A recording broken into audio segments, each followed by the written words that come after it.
కాళేశ్వరం ఇది అత్యంత పెద్ద project, man made project, lift ఇరిగేషన్లోనే ప్రపంచంలోనే పెద్దది అనేటువంటిది బీఆర్ఎస్ ప్రచారం చేస్తే దీంట్లో అవినీతి ఉంది, 1,00,000 కోట్ల అవినీతి ఉంది అనేటువంటిది ఎన్నికల సమయంలో కాంగ్రెస్ చేసినటువంటి ప్రచారం. అదే ప్రచారం కాంగ్రెస్కి రాజకీయ లబ్ధి చేకూర్చింది. కాంగ్రెస్ అధికారంలోకి వచ్చింది. వచ్చిన తర్వాత కూడా 2.5 years అయింది కాంగ్రెస్ అధికారంలోకి వచ్చి. అదే వెర్షన్, అదే మాట, అదే స్టేట్మెంట్, అదే అసెంబ్లీ కావచ్చు, పబ్లిక్ మీటింగ్ కావచ్చు, మీడియా సమావేశాలు కావచ్చు.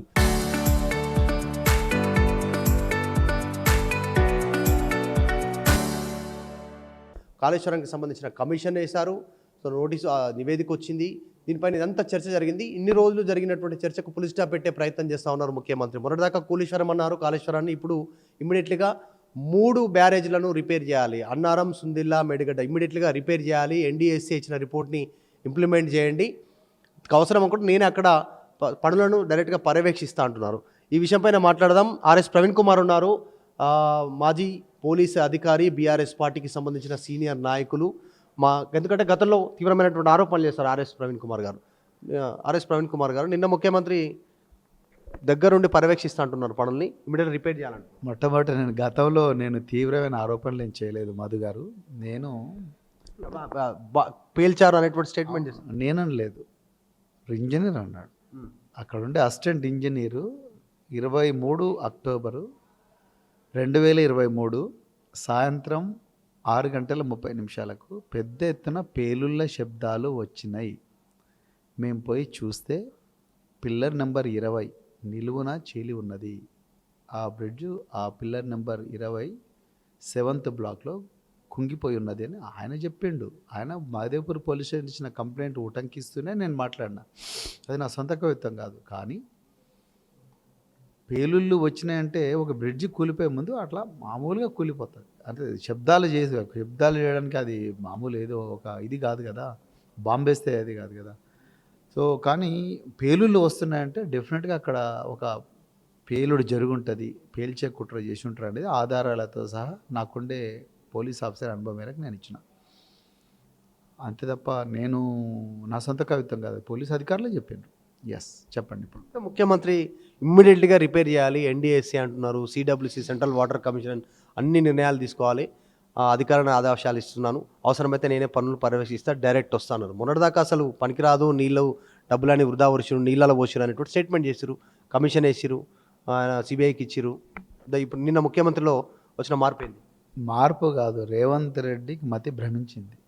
ఆయనకు ఏం వర్కౌట్ అయితే లేదు. ఆయనకు తెలిసిందంతా కేవలం డబ్బులు రియల్ ఎస్టేట్లో సంపాదించుకోవడం. ఆయన ముఖ్యమంత్రి కాకముందు కూడా అదే పని చేశారు, ఇప్పుడు కూడా అదే పని చేస్తున్నారు. ఆయన పరిపాలన అంతా కూడా చూస్తే మీకు క్లియర్గా అర్థమైపోతే భూముల చుట్టే ఆయన ఆలోచన అంతా తిరుగుతూ ఉన్నది. ఇప్పుడు కొత్తగా నిద్ర లేచి కాళేశ్వరంను ఇప్పుడు రిపేర్ చేయండి అంటే మరి మొదటి రోజు ఏమైంది? నువ్వు ఆ రోజు ఏమన్నావు? 2023 ముందు ఏమన్నావు? కాళేశ్వరంలో 1,00,000 కోట్ల అవినీతి జరిగిందని, అదేవిధంగా కాళేశ్వరం ఒక ఏటీఎంగా మారిందని, లేకపోతే అసలు కాళేశ్వరం ప్రాసం అవసరమే లేదని, 9 ఏట అయితేనే బాగుంటుండే, కాళేశ్వరం దాకా కేవలం డబ్బుల కోసం కట్టిందని, అది కట్టింది, ఇన్ని అభాండాలు వేసినావు కదా. ఇవాళ సడన్గా మేడిగడ్డ బ్యారేజ్ను మళ్ళీ రిపేర్ చేయాలి, సుందిల్లా అన్నారం బ్యారేజ్ను రిపేర్ చేయాలి అన్న మాటలు ఎందుకు అంటున్నావు? నీకు అర్థమైపోయింది నువ్వు చెప్పిందంత అబద్ధమని. ఆ రోజు నువ్వు రాత్రి 2 గంటలకు అసెంబ్లీలో పీసీ ఘోష్ కమిషన్ వేసినావు. ఏం తెలియదు పీసీ ఘోష్ కమిషన్లో? 0. పీసీ ఘోష్ కమిషన్ పెద్ద గుండు 0, దానివల్ల ఏం తేలలేదు. అదే పీసీ ఘోష్ కమిషన్ ఆధారంగా మేము హరీష్ రావు గారి మీద, కేసీఆర్ గారి మీద, వీళ్ళందరి మీద సిబిఐ విచారణ జరపాలని చెప్పేసి సిబిఐ విచారణకు నువ్వు రాత్రి 2 గంటలకు అసెంబ్లీలో ఆదేశించినావు. అదేవిధంగా chief engineer Hariram, chief engineer Muralidhar, chief engineer Sridhar, ఈ ముగ్గురిని ఆదాయానికి మించి ఉన్న అక్రమ ఆస్తుల కేసు అని చెప్పి వాళ్ళ ముగ్గురిని అరెస్ట్ చేసి 75 రోజులు జైల్లో పెట్టించినావు. ఇన్ని చేసి ఇప్పుడు నువ్వు మళ్ళీ ఏమంటున్నావు? కాళేశ్వరం మళ్ళీ రిపేర్ చేయాలంటున్నావు. అంటే దీని అర్థం ఏంది? నీకు మొదటి నుంచి కూడా ఐడియా ఉంది, కాళేశ్వరమును మీరు కూలగొట్టిండ్రు. కాంగ్రెస్ పార్టీలు బీజేపీతో మిలాఖత్ అయ్యి అధికారం కోసం గూలగొట్టిండ్రు. ఆ రోజు బీఆర్ఎస్ పార్టీని, కేసీఆర్ గారిని బదనాం చేయాలని గూలగొట్టిండ్రు. ఇప్పుడు అది ఎన్ని రోజులని ఇంకా కాళేశ్వరం ఆలుగడ్డ టమాటా ఆలుగడ్డ లాగా రోజు అదే పాత రికార్డు అరుగుతుంది. జనాలకు అర్థమైపోయింది నీ వల్ల అయితే లేదు. అక్కడనేమో నీళ్ళన్నీ ఆంధ్రాకు పోతున్నాయి, మరి పెద్ద ఎత్తున బీఆర్ఎస్ పార్టీ వీరోచిత పోరాటం చేస్తూ ఉన్నది. నీళ్ళ దోపిడీ జరుగుతూ ఉన్నది. రేవంత్ రెడ్డి కావాలనే మరి మేడిగడ్డ బ్యారేజ్ని రిపేర్ చేయడం లేదు. ఎందుకంటే ఆ నీళ్ళన్నీ ఆంధ్రకు పోతే అక్కడ వాళ్ళకి పోలవరం బనకచెర్ల వాళ్ళకి పనికి వస్తుంది. చంద్రబాబు నాయుడు కళ్ళల్లో ఆనందం చూడడం కోసమే ఇటు గోదావరి నది జలాలు, అటు కృష్ణా నది జలాల తెలంగాణ హక్కుల విషయంలో టోటల్గా రేవంత్ రెడ్డి అటువైపే ఉన్నాడు.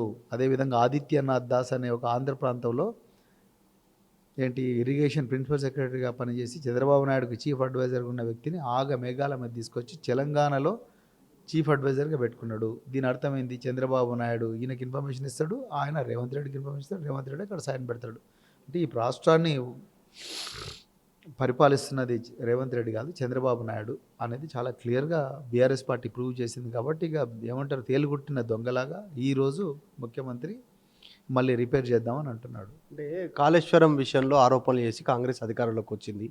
అది లాభం చేసింది కాంగ్రెస్కి ఆరోపణలు.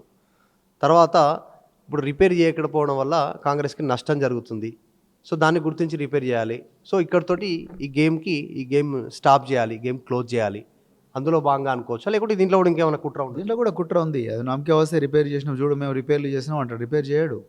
ఇప్పుడు ఆయన ఇచ్చిన జీవోలో పనులు అవుతున్నాయా? ఏం పనులు అవుతున్నాయి చెప్పండి? ఏ పనులు అవుతున్నాయి? ఈ 420 హామీలు ఎన్ని హామీలు నెరవేర్చిండు? ఆరు గ్యారంటీలు ఎన్ని గ్యారంటీలు నెరవేర్చిండు? రేపు ఈ జీవో ఇస్తాడు, జీవో ఇచ్చి చేయడు. ఏం చేస్తాడు? ఆయన చేస్తాడన్న నమ్మకం అయితే మాకు లేదు. చేస్తే మంచిదే, కానీ చేస్తాడన్న నమ్మకం లేదు. ఎందుకంటే వట్టేవులో రిజర్వాయర్లో పంప్ హౌస్లు దెబ్బతిన్నాయి, అదేవిధంగా సుంకిశాలలో పంప్ హౌస్లు దెబ్బతిన్నాయి. మరి కాంట్రాక్టుల మీద యాక్షన్ తీసుకున్నాడా? పోలీసు మినిస్టర్ ఒకసారి విజిట్ చేసిండా? పాలమూరు బిడ్డ అన్నాడు కదా, విజిట్ చేసిండా? సో రేవంత్ రెడ్డి గారికి దేని మీద చిత్తశుద్ధి లేదు. ఆయనకు తెలిసినంత ఒక్కటేనండి, నేను మళ్ళీ రిపీట్ చేస్తున్నా, ఆయనకు భూమి కావాలి. భూమికి రేట్లు పెరుగుతాయి. రేట్లు పెరిగిన వెంటనే మళ్ళీ ఎక్కువ రేటుకు భూమిని అమ్ముకుంటారు. దాని ద్వారా వచ్చిన డబ్బును ఢిల్లీలో పెద్దలకు మూటల రూపంలో అప్పచెప్పాలి. ఆయన స్థానాన్ని కాంగ్రెస్లో పదిలంగా పెట్టుకోవాలి అనేది ఒక్కటే ఆయనకు తెలుసు తప్ప, ఈ మేడిగడ్డ బ్యారేజ్ను జీవో ఇష్యూ చేస్తాడు, ఎన్ని పైసలైనా పర్వాలేదు అంటున్నాడు. మరి ఇన్ని రోజులు ఏం చేసినావయ్యా?